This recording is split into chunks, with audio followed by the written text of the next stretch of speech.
is a presentation of Real Wise Productions and Comey Media Incorporated.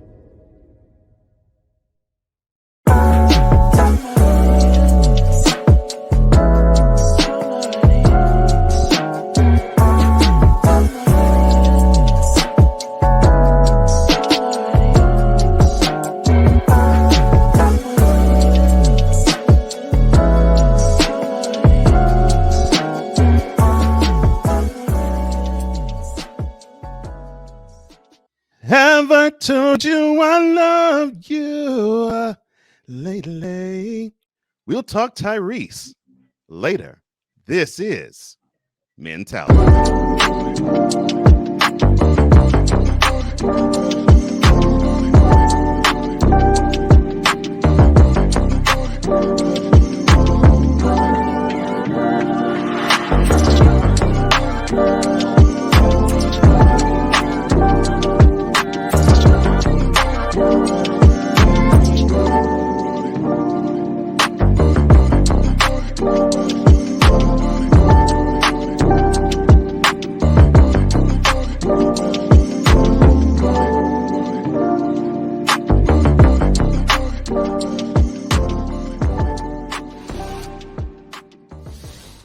Welcome to another installment and rendition of Mentality, the place where iron sharpens iron in the areas of health, mental health, wealth, love, brotherhood, and unity from a man's perspective. I am one of the co-hosts of Mentality, Cole Johnson, and I am joined as always by the other co-host of this show, one Mr. Wize El Jefe. How you doing, man? What's going on, brother? Everything is good. Everything is lovely, man.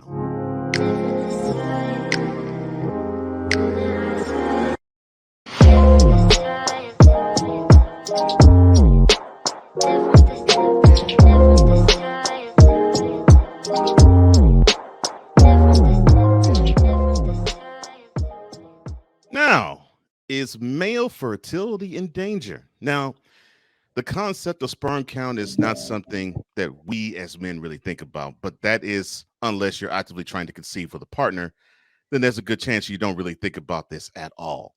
Now, unfortunately, that possibly could be changing because recent and reliable data suggests that sperm count numbers are dropping all around the world and have been for several decades.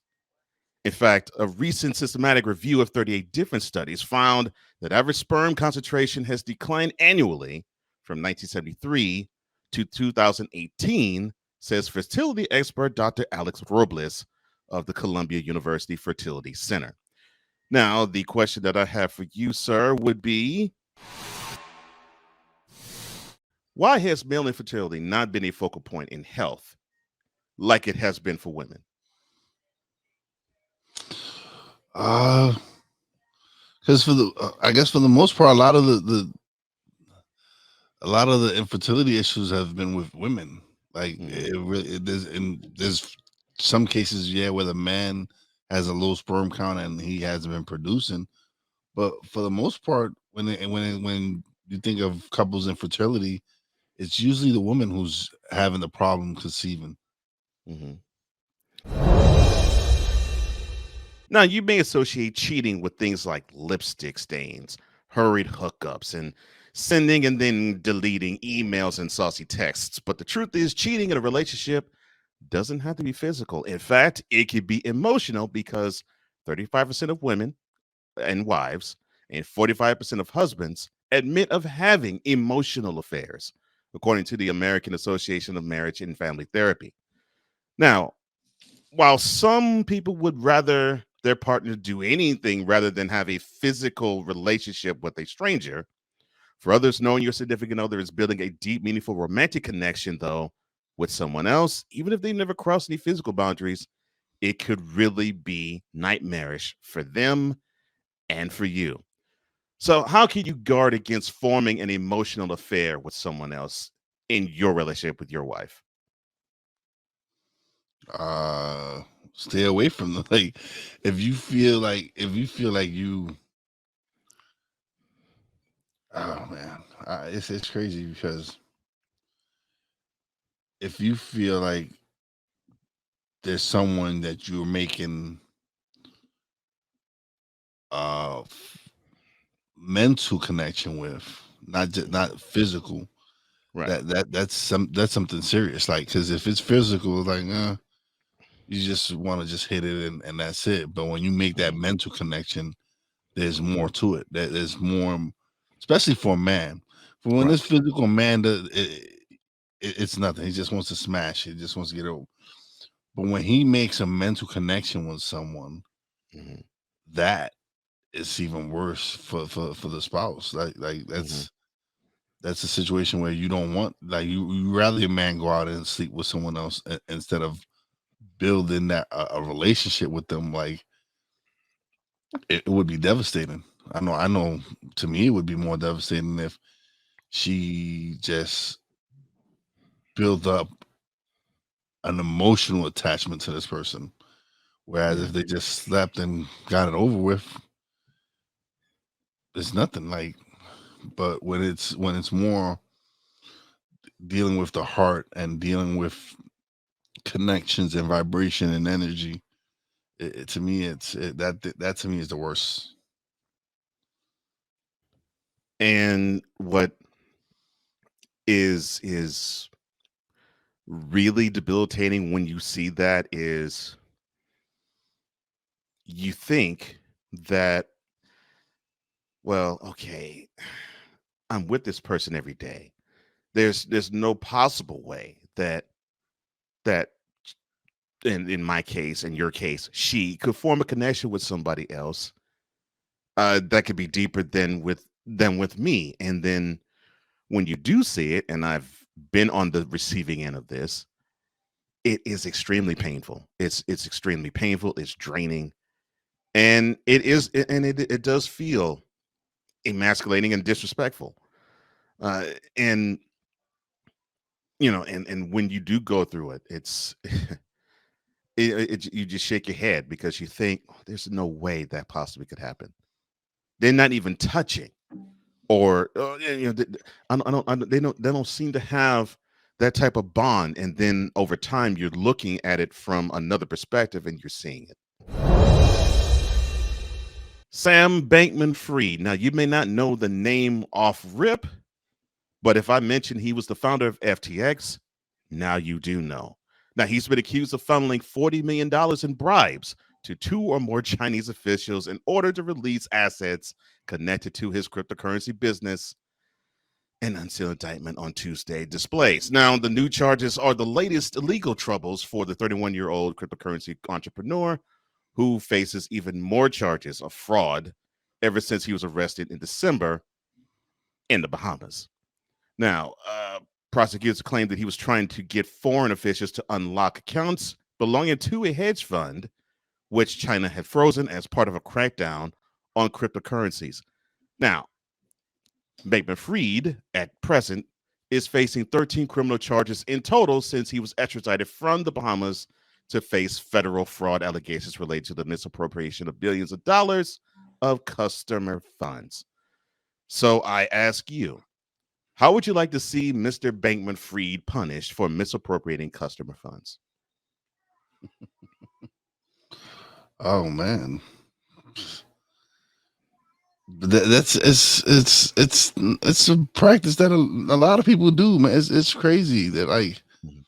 it's not the first time and the last time a business owner Mm, took advantage of his customers.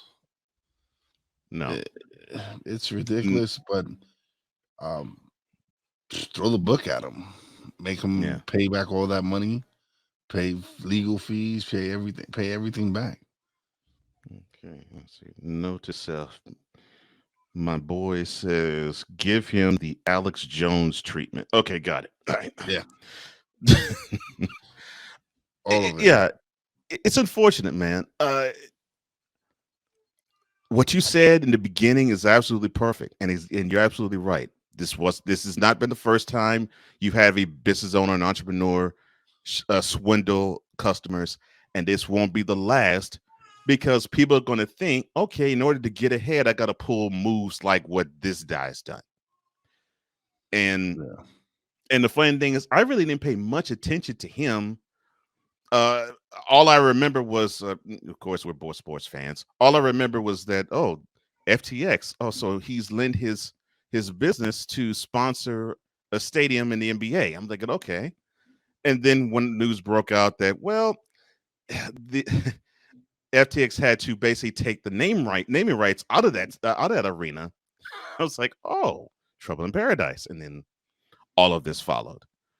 But yeah, I really believe that he needs to be made of an example. Now, do I want him to be flawed in the center of a town square? No, but he has to be shown that you cannot take advantage of people. And yes, I agree.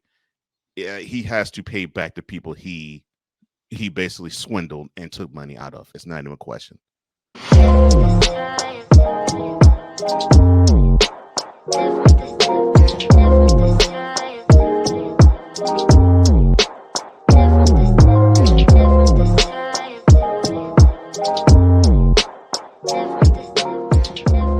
We're just getting started.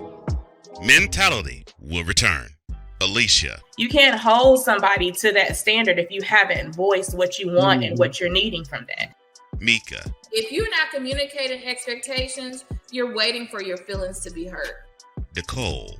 Yeah. A lot of people don't want to take the time out to be alone and to get themselves together. Ivan. You got to be willing to work through stuff. And from the jump street y'all done had problems, maybe you don't need to be working through those. BS3 Network proudly presents Queen 3 and King podcast. Live every Tuesday at 7 p.m. Central.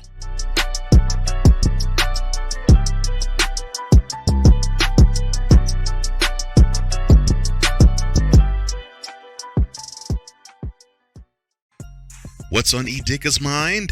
A and B, I'm going to see my way out of it. Because why? I don't care.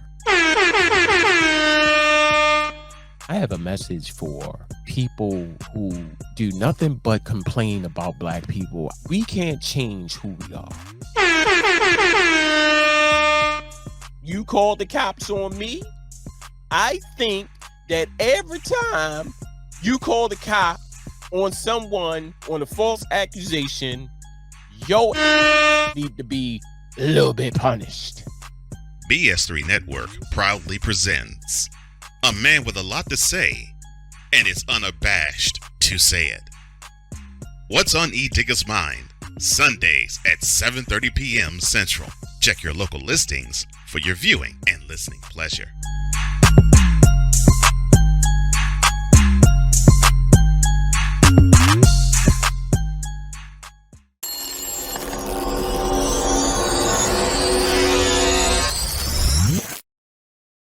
Welcome back to Mentality, the show that is created for all men.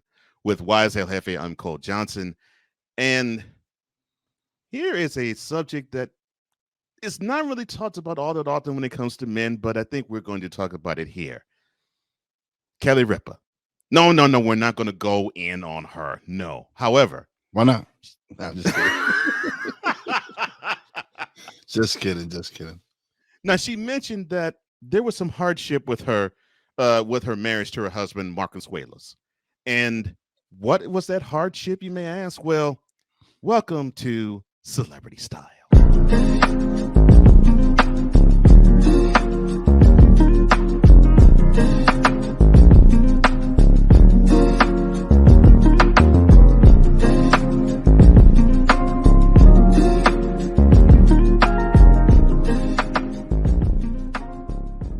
Now, Kelly's getting real about her marriage.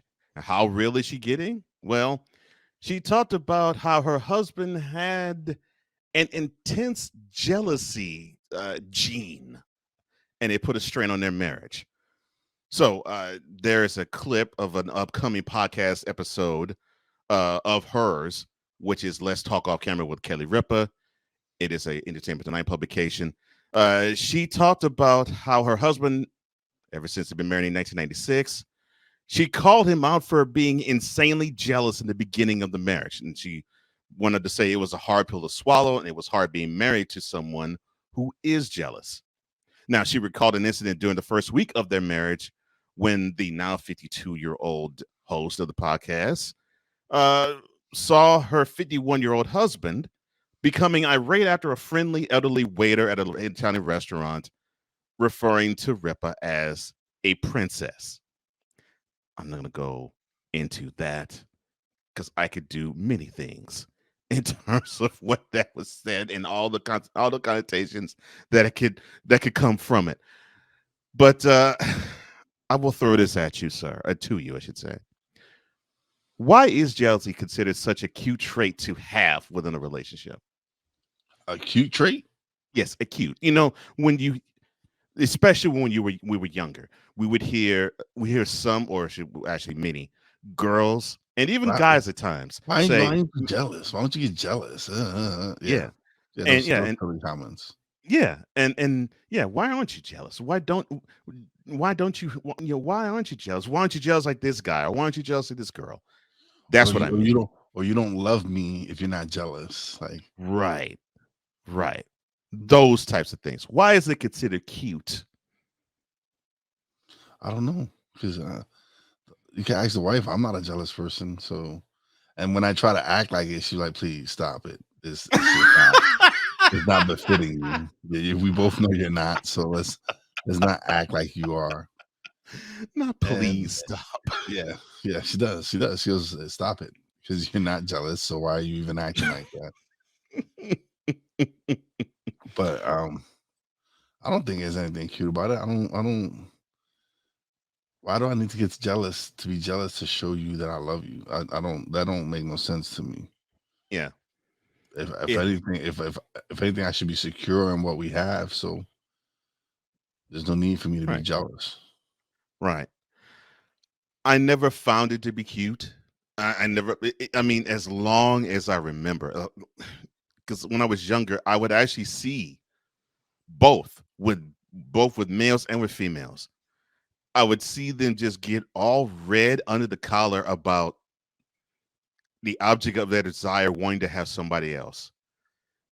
And if I were to know that object of said desire, they would actually say, well, yeah, I love the fact that she's jealous, or I love the fact that he's jealous. I'm like, why would you want to do that? There's a lot of people done got beaten up. Yes, because their significant other is jealous, and it's been both ways. It's not just men being women. There's some women that lay their hands on men when they think their man is cheating. So exactly. If they're going to go the route that Kelly did in marrying a guy who seems to have a jealous trait in him, when should anyone address jealousy as a cancerous presence? In the beginning. Instantly, like once you start seeing that red flag, it's something you need to address, because you don't want to be in a relationship like that. You don't want to be in a relationship where someone is questioning you every day, questioning you every moment that you're not around them. Like, where have you been? Who have you been hanging out? Like, no, that's not a stable relationship. That's negative. That's just very self-destructive. So, no. Yeah, it's one that is not built on trust. Definitely not. I subscribe to the theory of, I believe that if you're secure enough in your manhood, you can have relationships with a woman, and it doesn't have to be romantic. If you are married or if you're with somebody, it could be platonic. Yeah. And I have no problems. I have no problems displaying it, and I have no problems successfully executing it. Now, my wife, on the other hand, before we got deep into relationship, she said, "You can't have friends who are female."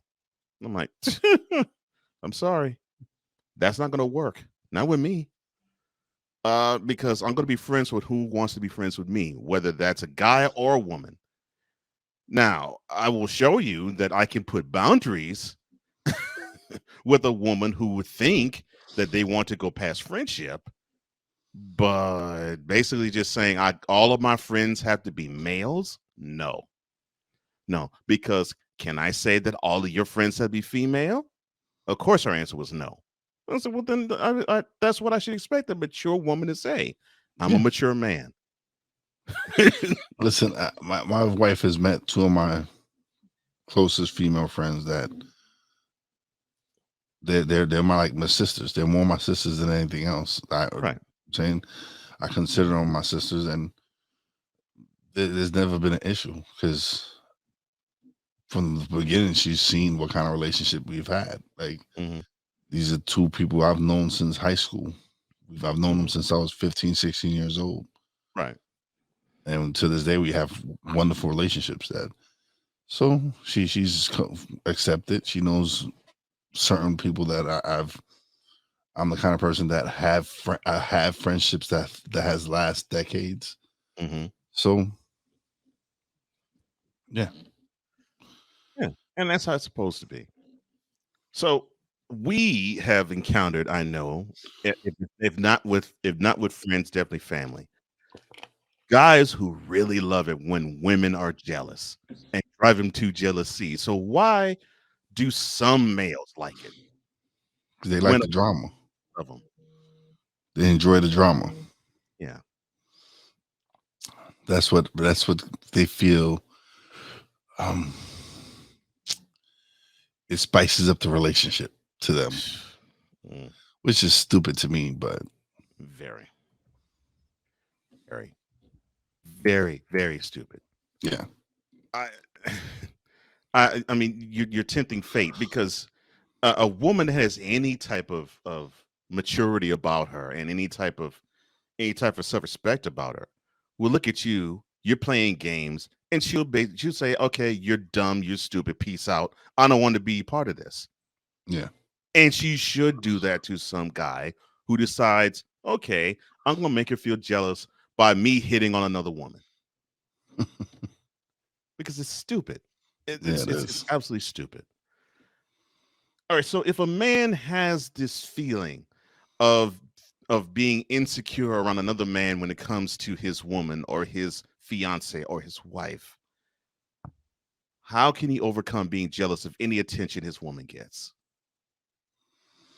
I look at it as compliments. Like, I'm going home with her. So all y'all do is, as long as y'all look and don't touch, we good. See, she's the one. I'm the one she's going home with. So once if y'all cross that line, then we'll get to that point. But I'm not gonna not enjoy myself because I gotta sit there and be afraid that all these men are talking to her or she's associated with them. Then you never. Then anytime you go out, you'll never have a good time. Right. And I remember I did not know how that would feel, because I never had the woman that other women were like, "Oh my gosh, you pulled a hot one." You know, never had that until this woman I dated, and I now get it with my wife too. But I never had that type of attention until I got this woman, because beforehand, the women, the generation younger than us would probably call them chicken heads. They would just simply pop off at the mouth and say, "Oh well, you know, Cole can't pull any fine women. Look at him. Look how he is." And I was just modest. I didn't brag, and I still don't brag. But I had this one hot number where it was this function, this work function after hours, and it was mostly women, and I did not tell my date to do anything. I just let her be her, and so she scoped out the scene, and then, you know, when then we're asking, because it was an outdoor setting, because it was around like late April in Houston. Of course, late April, you can have anything outdoors. So, so we were looking for a seat. She says, "Don't worry about it, baby."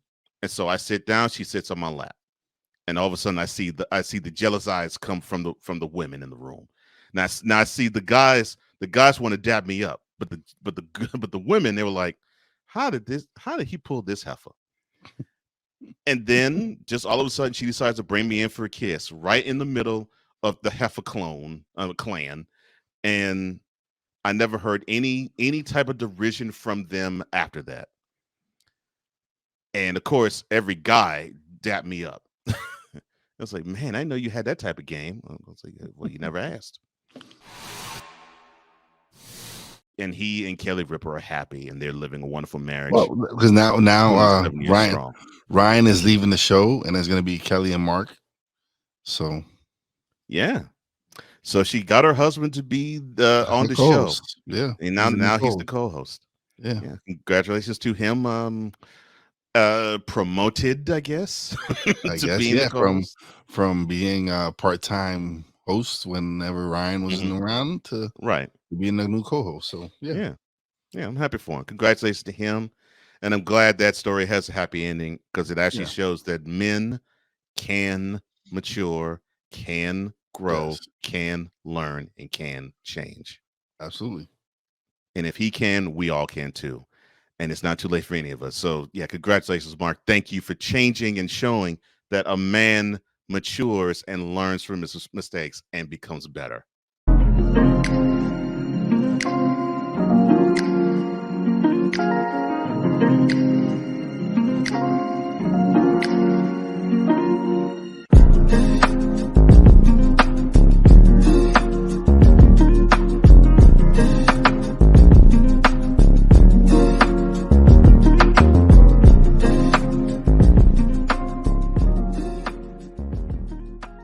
Mentality will be back in 2 and 2. Quinn. Moment of clarity. I haven't watched BET in years. KP. Drake needs to come back with another triple platinum album. E Digger. And then you have Ray J. Like, I can't stand that River Cricket.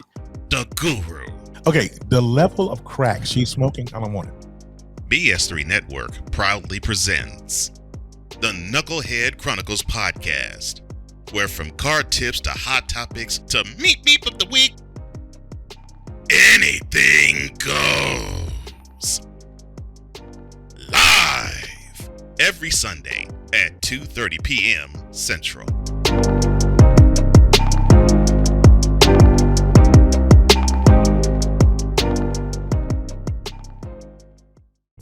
What do you get when you watch or listen to the Life Happens podcast? Well, I'll let them tell you. Kim and I are both ministers of the gospel, and Life Happens podcast is a beautiful balance by simply taking our spirituality with real life and merging it together to create a beautiful balance. And that's what we do. BS3 Network proudly presents Life Happens podcast, where Christianity and life intersect. Live every Wednesday at 7 p.m. Central.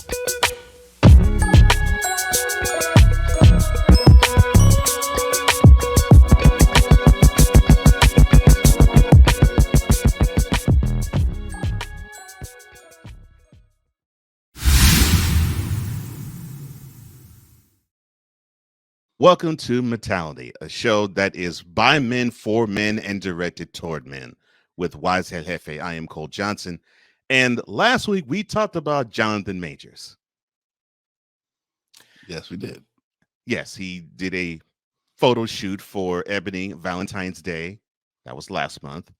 Of course, it was in charge of his Marvel appearance as Kang in Ant-Man and the Wasp, Quantumania. And now he has a movie that is out now in theaters, Creed 3. And he has done the press junket and press tours for that. Unfortunately, last weekend, he was arrested. Now, there's something about that, though, that is bothersome, at least to me, in terms of how the news broke and what people were saying about it. And what do? Well, of course, we as men, we talk about it because we believe that we should talk about these things. And we're going to do so from the experts.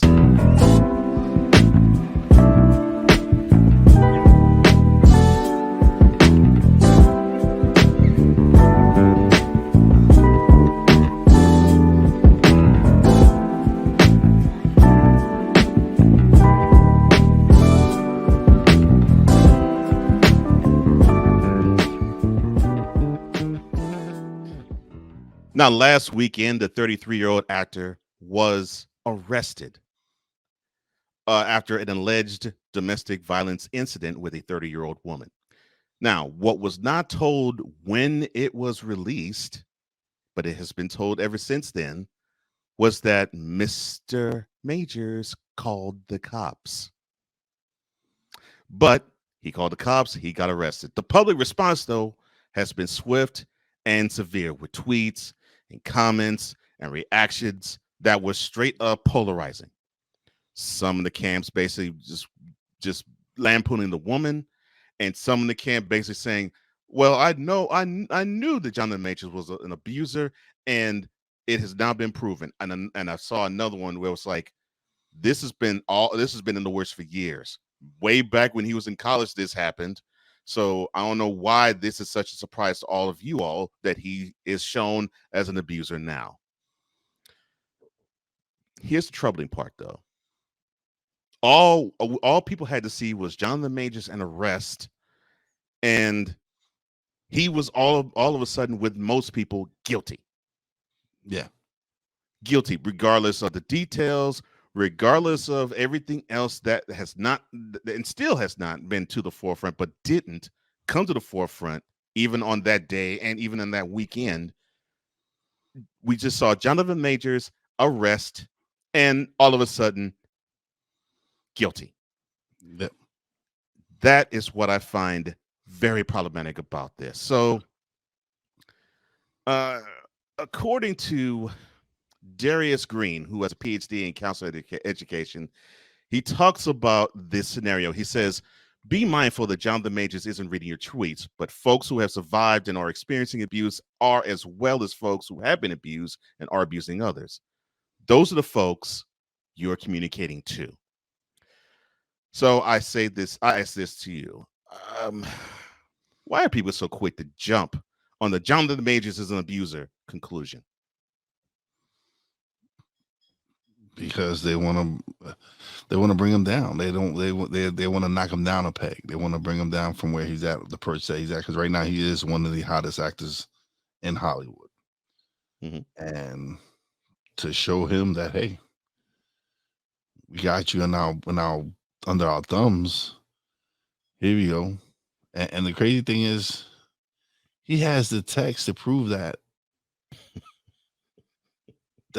he didn't do anything. Like, right. Yeah. So again, we gotta wait till everything comes out. But as always, men are always guilty before proven innocent. Same thing will happen with Johnny Depp. Yeah. Yes. With his situation with Amber Heard. Yeah. Where she said he was abusive, and it came to like that she was the abusive one.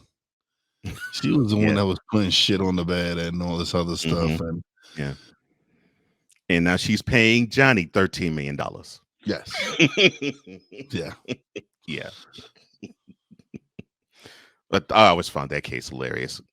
just the stuff that she did to Johnny. I'm like, wow, okay. But that's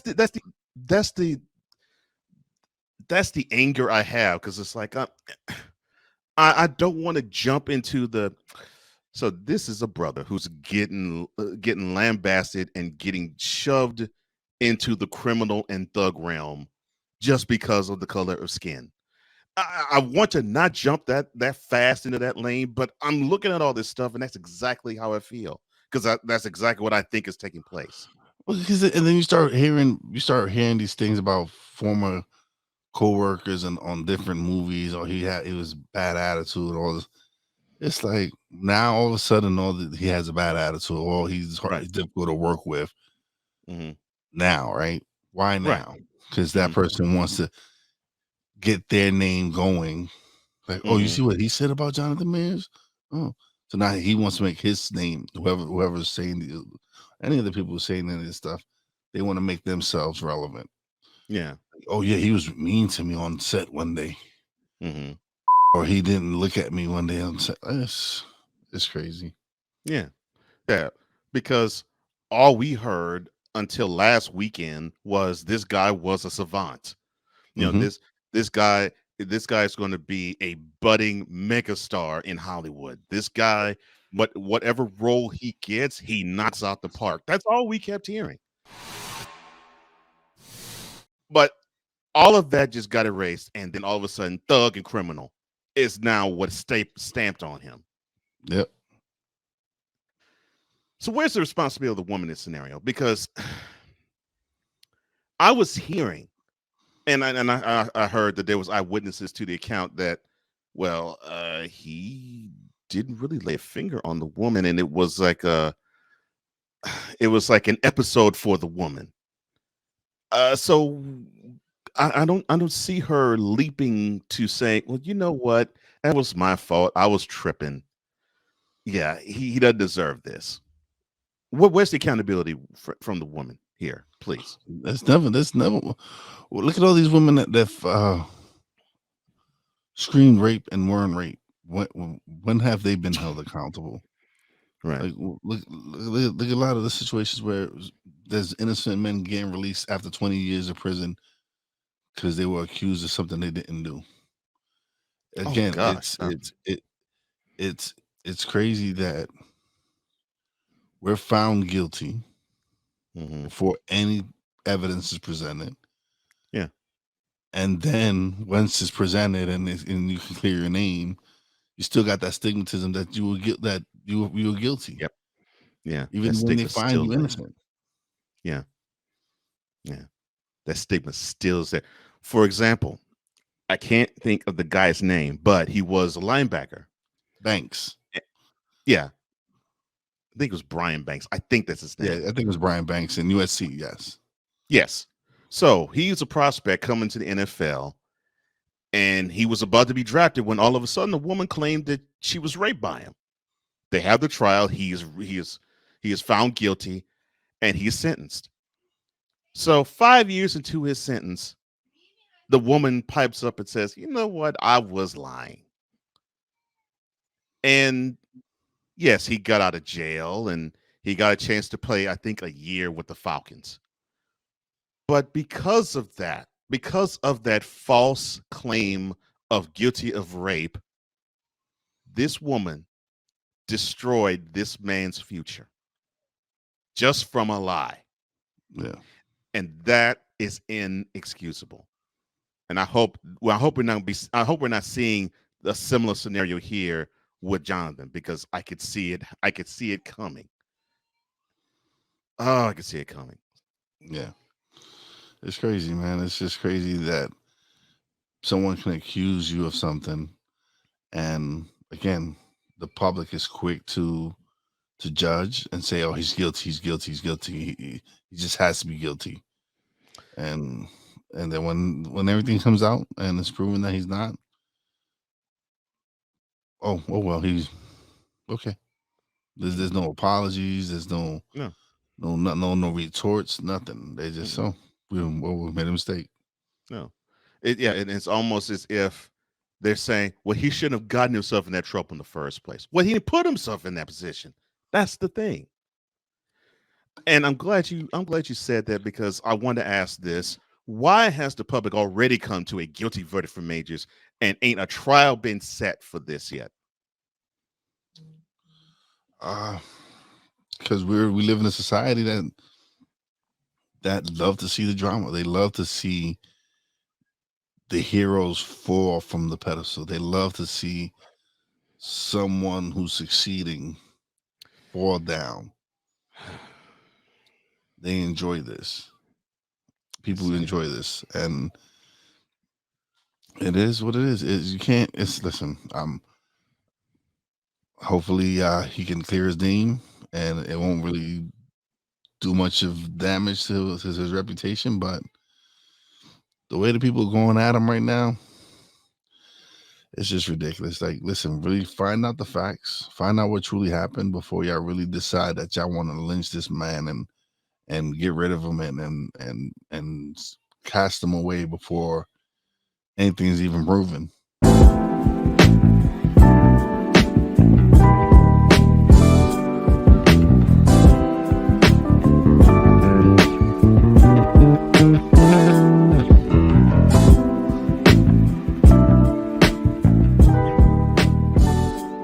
Later, we will have thoughts from the throne. This is Mentality.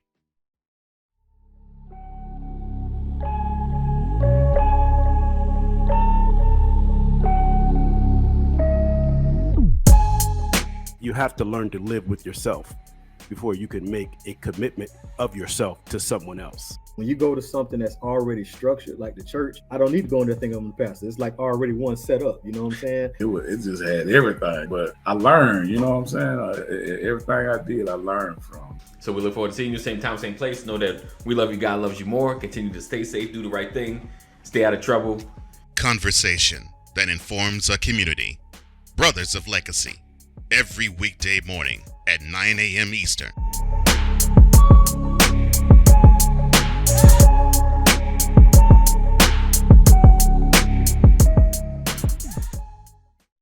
Are you looking for something to do on your lunch break? Well, there's a show on the BS3 network that has only 4 words to say to you. We ready. We ready. We ready for y'all. We ready. We ready.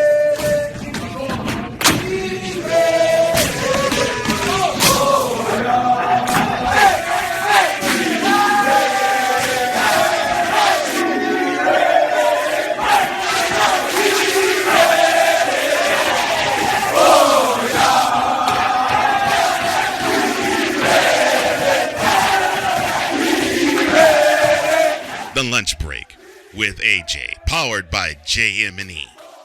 Live weekdays at noon Central.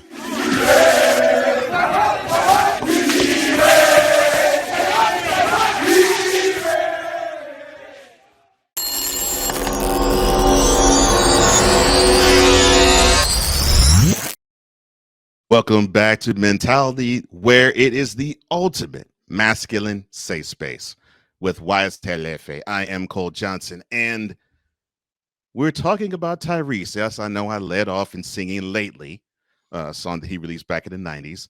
But yes, we are going to be talking about him now.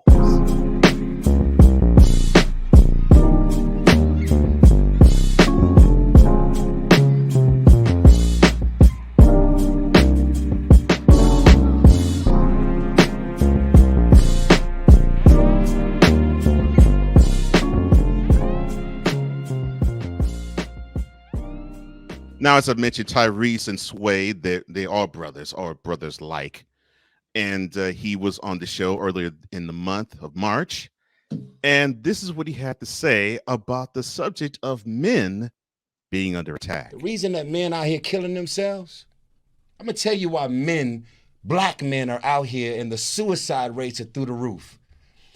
They tear us down when we don't communicate and express our thoughts and feelings and sentiments or our vulnerabilities. And then as soon as we talk and express our thoughts and vulnerabilities, we get our beat and get torn down for that too.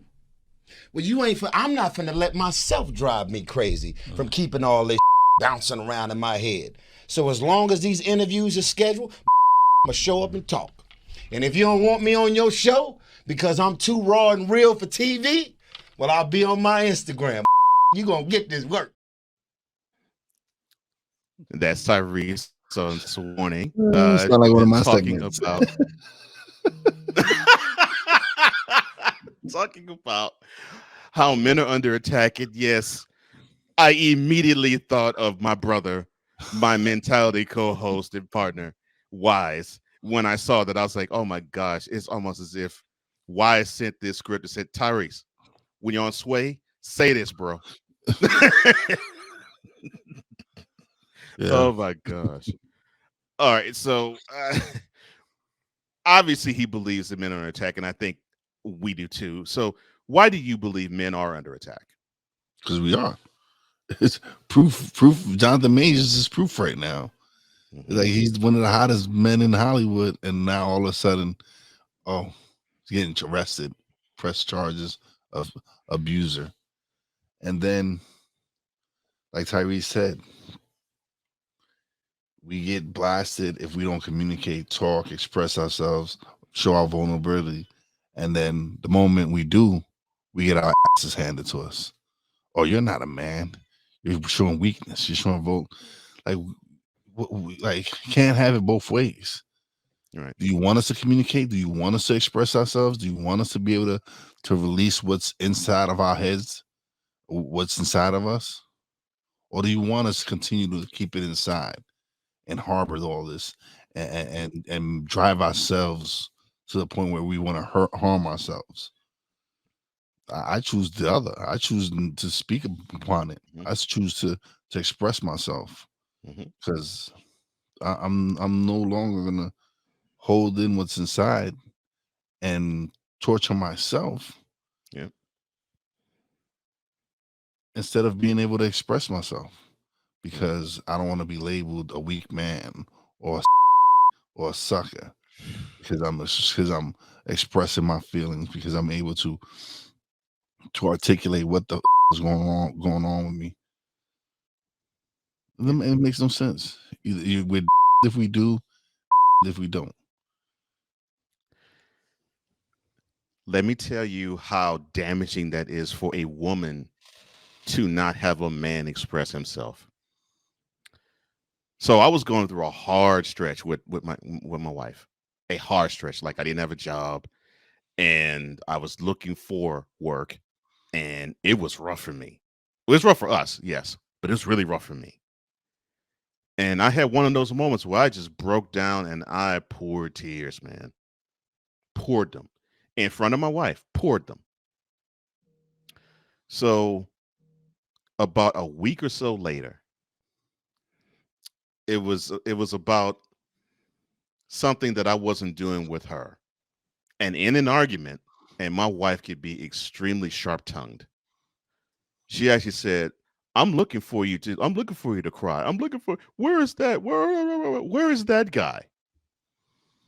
I filed that in my memory bank. Cut to when I had back trouble. I slipped and hit my tailbone in the bathroom twice in 2 months, in a 2-month span. And I was fine. We go on a trip to San Diego, and all of a sudden my back my lower back starts to really give me problems.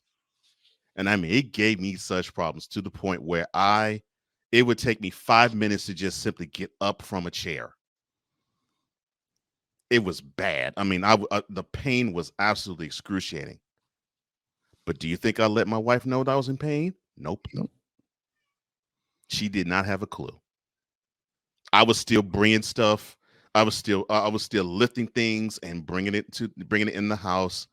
I mean, stuff that it was painful to do it, but I still did it because I was able to do it because my wife was not going to see any vulnerability from me, because obviously she modeled that she didn't want to see that. So she's not going to get it.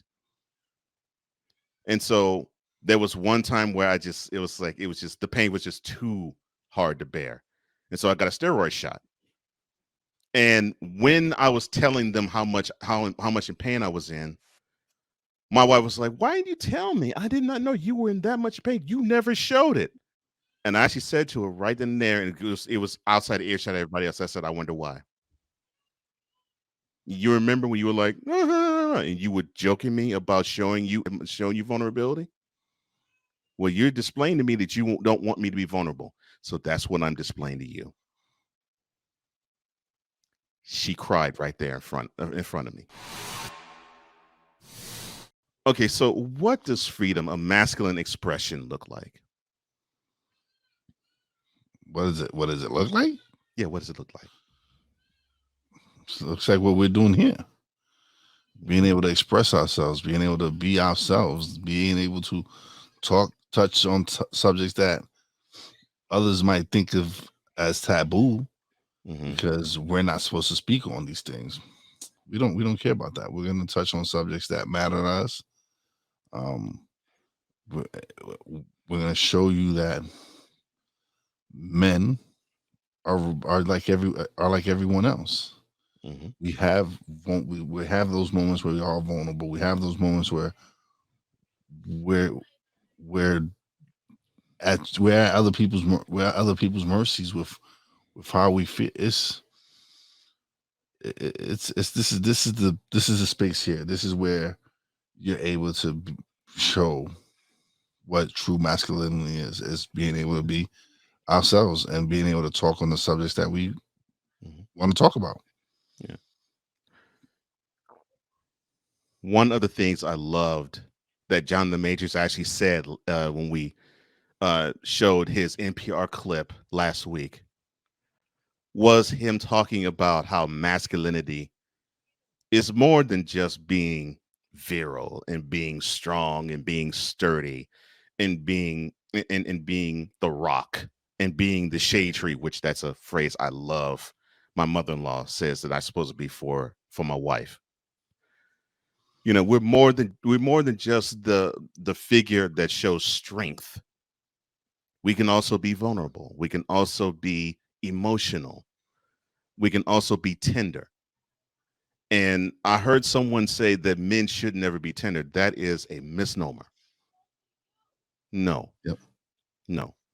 Tenderness should actually be born from us, from the standpoint of it has to be shown to a woman that a man is willing to express it to her and to accept it from her. Why is it emasculating for men to be vulnerable?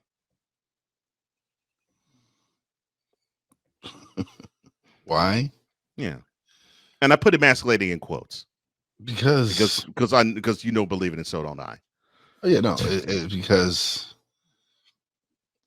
it's a way of controlling us. It's a way of them control, and as crazy is that it's men doing it to men, and so that's how they divide us, is by letting us think that that this is what you're supposed to be when you're a man. You're not supposed to be this. Right. And I don't agree with that. There's parts of me over here, and that doesn't make me less of a man. No. So to have someone tell me that, oh, you have to be this, and this in order for you to be a man, it's bull. I don't buy into that. That's not something I buy into. Being able to be vulnerable, being able to show my emotions, to be who I am, that's me being a man.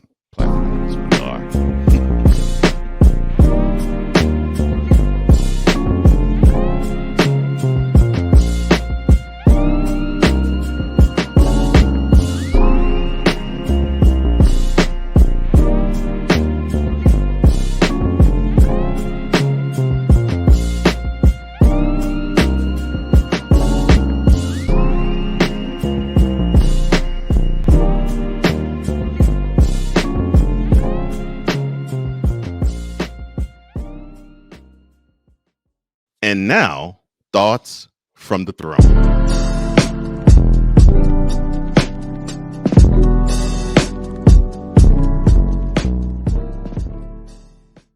All right.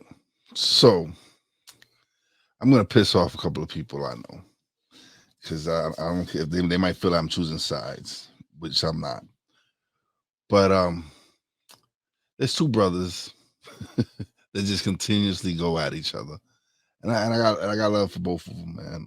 I've created with both of them, but now it's getting to the point where it's becoming negative. It was cool when we was just joking and everybody was saying what they were saying. Now it's getting petty. Now it's getting stupid to me. It's becoming asinine. I got nothing but love for everybody that I create with, but I'm going to speak out when I have to speak out. And at the moment, this is childish. Y'all need to stop it. Y'all know who y'all are. If y'all continue to do it, that's on y'all. I don't know how I'm going to respond. I'm not trying to surround myself with negative energy. Trying to be around people who want to create positive content. So, brothers, y'all need to sit down, talk it out. If y'all come to the conclusion that y'all don't want to be friends, that's on y'all. But I'm not gonna be involved in the back and forth. I don't need to. I won't. If that's what your shows are gonna be about now, then I won't tune in. I won't support it because I'm not gonna support where we're blasting each other. And that's all I have to say from this week from Thoughts from the Throne. So when this show premieres April 3rd, it will mark the 51st anniversary of my parents. Because on April 3rd, 1972, both my mother and father decided to make that commitment to one another, and it is stuck for now 5 decades and 1 year. And I am so proud of them. I'm so proud of my mother and father for looking at each other and seeing the value of the other and doing it through good and hard times, through hardships and triumphs. It is a joy and a privilege to say that I am the son of parents who have been married for that long. And they have modeled that understanding for me, because now I have a marriage that's lasted a good while now. And now I have a partnership on this show where on tomorrow's date, it'll be 1 year that the partnership was born. And it was born with two brothers on a mic doing what we do best, learning that we actually had chemistry with each other from the jump. And that is what life is about, celebrating the beauty of connection, seeing the best and even the worst in the person, and seeing that they're a wonderful human being because of it. That's what my parents have seen with each other.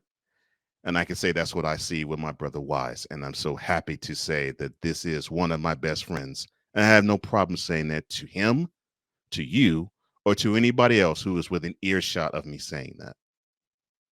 Because of my parents, I'd actually say that I am happy to know what a strong, sturdy, good relationship looks like.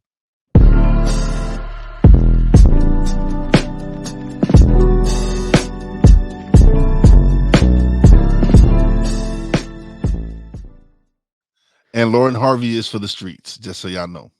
And Lauren Harvey is for the streets. She's for the streets. She's for the streets, my guys. Oh my gosh. Also, mentality is for the streets, but not in that vernacular. But